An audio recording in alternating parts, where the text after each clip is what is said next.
एक बंद कार और एक गांव जिसका नाम लेते ही आज भी लोग कांप उठते हैं, कालागढ़। लेकिन जो कुछ रिया और अमित ने वहां देखा वो शायद इंसान की समझ से परे था। क्या वो सच में बच निकले? जानना है तो वीडियो को आखिर तक जरूर देखना, क्योंकि जो अंत में होगा वो तुम्हारे रोंगटे खड़े कर देगा। ठंडी हवा चल रही थी, चांद बादलों में छिप गया था, चारों तरफ सन्नाटा पसरा था, सिर्फ झींगरों की आवाज़ आ रही थी। अमित और रिया एक सुनसान रोड से अपने गांव को जा रहे थे, तभी उनकी कार अचानक बंद पड़ जाती है। बाहर अंधेरा घना हो रहा था। अमित ने कार से बाहर निकल कर देखा, चारों तरफ घना अंधेरा था और हवा में एक अजीब सी ठंडक थी। ऐसा लग रहा था जैसे यह जगह समय के किसी पुराने पन्ने में अटक गई हो। दूर कहीं एक टिमटिमाती रोशनी दिखाई दे रही थी। वह रोशनी स्थिर नहीं थी, जैसे किसी पुराने लालटेन की लौ हवा में कांप रही हो। चलो शायद वहाँ मदद मिल जाए, लेकिन क्या ये सही होगा? रिया ने थोड़ी झिझक के साथ पूछा। अमित ने उसे समझाया, हमें कोशिश करनी चाहिए। वे दोनों उस रोशनी की तरफ चल पड़े। रास्ता घास और पेड़ों से घिरा हुआ था। हर कदम के साथ पेड़ों की सनसनाहट और अजीब सी आवाज़ें उनके कानों में गूंज रही थी। जैसे जैसे वे आगे बढ़ रहे थे वैसे वैसे ठंड बढ़ती जा रही थी। ऐसा लग रहा था जैसे यह ठंड उनके शरीर के साथ साथ उनकी आत्मा को भी जकड़ रही हो। कुछ देर बाद उन्हें एक खंडर जैसा गांव दिखाई दिया। गांव की हालत देखकर ऐसा लग रहा था जैसे यह बरसों से वीरान पड़ा हो। टूटी फूटी दीवारें और झरझर छतें इस जगह की कहानी बयां कर रही थी। गांव के बाहर एक झरझर साइन बोर्ड लगा था जिस पर लिखा था कालागढ़।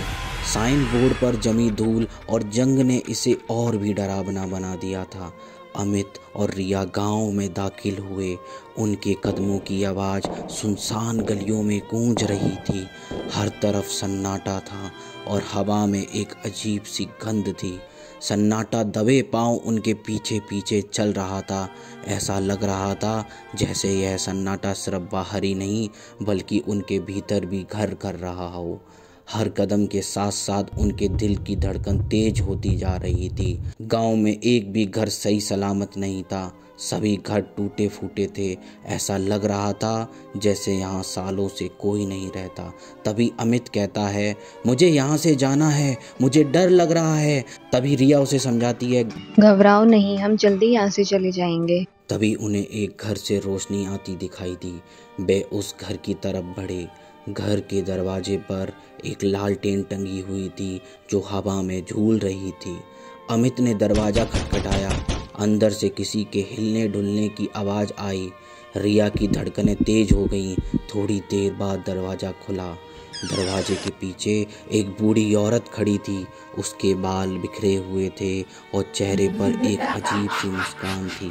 आओ बेटा, अंदर आओ, तुम लोग बहुत थके हुए लग रहे हो। अमित और रिया अंदर चले गए। घर के अंदर एक अजीब सी गंध थी। लो बेटा, पानी पी लो। बूढ़ी औरत ने उन्हें पानी पिलाया। रिया को पानी में एक अजीब सा स्वाद लगा।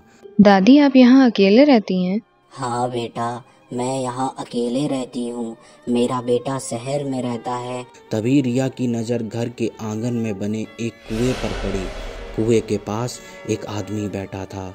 वह बिल्कुल शांत था, जैसे किसी गहरी सोच में डूबा हो।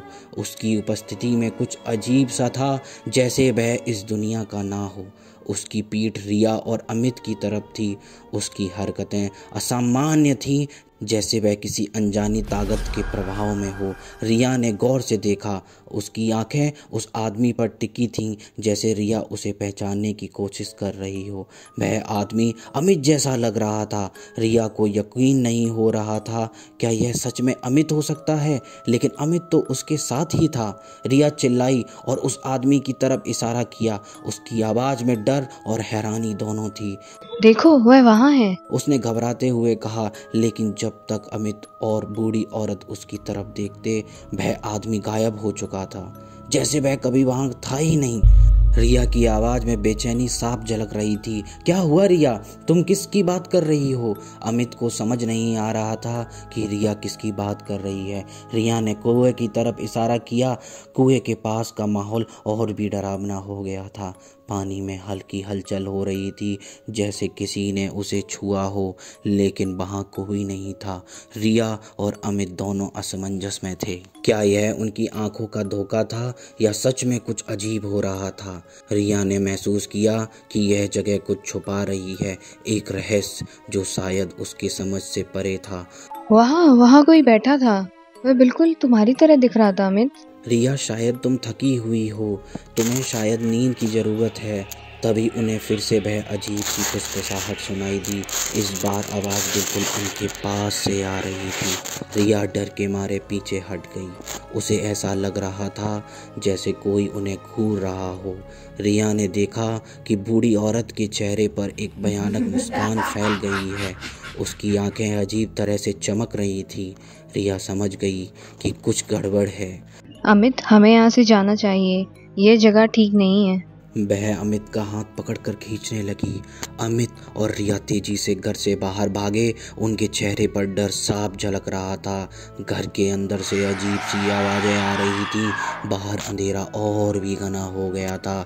घने कोहरे ने चारों ओर की दृश्यता को लगभग ख़त्म ही कर दिया था। गांव में सन्नाटा पसरा हुआ था। दूर दूर तक कोई इंसान नजर नहीं आ रहा था। वे गांव की गलियों से भागते हुए गांव के बाहर निकल आए। उन्हें महसूस हो रहा था जैसे कोई उनका पीछा कर रहा हो। उन्हें अपनी कार दूर खड़ी दिखाई दी। कार तक पहुंचने का रास्ता लंबा और बहुत डरावना लग रहा था। वह दौड़कर कार तक पहुंचे। अमित ने जल्दी से कार का दरवाज़ा खोला और रिया को अंदर बैठने में मदद की। उनके हाथ कांप रहे थे। अमित ने कार स्टार्ट की और वह उस सुनसान सड़क पर तेज रफ्तार से भागते चले गए। तभी रिया ने पीछे मुड़कर देखा, लेकिन अंधेरे के सिवा कुछ नज़र नहीं आया। ऐसा लग रहा था जैसे वह किसी अनजाने खतरे से दूर भाग रहे हों, लेकिन वह खतरा अभी भी उनके करीब था। क्या उन्हें उस भूतिया गांव से छुटकारा मिल गया था या वह गांव अब भी उनके पीछे था? उनके मन में सवालों का तूफान चल रहा था। या यह तो बस शुरुआत थी? क्या उनका सामना किसी और बड़े खतरे से होने वाला था?